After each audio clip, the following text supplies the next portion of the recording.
casino chứ ôi đúng tôm ơi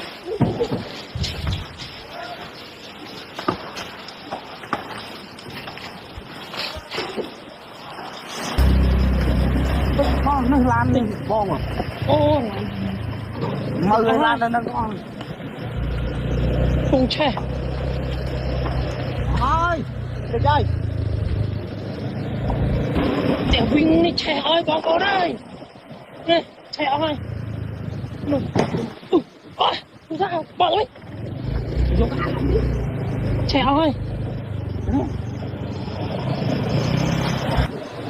tịch ơi lại nhanh đi tịch để Vinh lại che mình đi lấy che